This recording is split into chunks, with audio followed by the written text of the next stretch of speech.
सहस्रबाहु कौन थे? सहस्रबाहु एक चंद्रवंशी राजा थे और हैहय वंश के थे। उनका मूल नाम कार्तवीर्य अर्जुन था।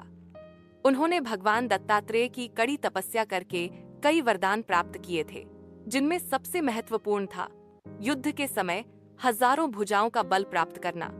इसी कारण उन्हें सहस्रबाहु, सहस्र का अर्थ है हजार, कहा गया। वह एक महान योद्धा और चक्रवर्ती सम्राट थे, जिन्होंने अपनी शक्ति से पूरी पृथ्वी पर अपना आधिपत्य स्थापित कर लिया था। कहानी के मुख्य बिंदु: रावण से युद्ध।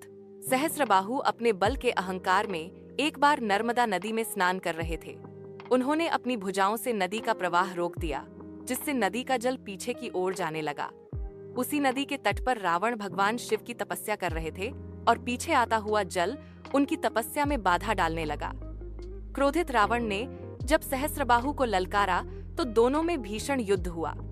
इस युद्ध में सहस्रबाहु ने रावण को पराजित कर उसे बंदी बना लिया। बाद में पुलस्त्य के कहने पर उन्होंने रावण को मुक्त किया। जमदग्नि की कामधेनु गाय। एक बार सहस्रबाहु अपनी सेना के साथ शिकार पर निकले थे और वे थककर श्री जमदग्नि के आश्रम पहुंचे।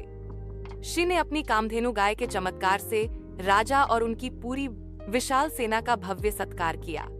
यह देखकर सहस्रबाहु के मन में लालच आ गया और उन्होंने शिव से वह गाय मांगी।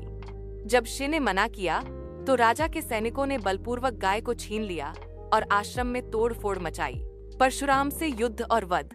जब भगवान परशुराम अपने आश्रम वापस लौटे और उन्हें यह सारी घटना पता चली तो वे अत्यंत क्रोधित हुए।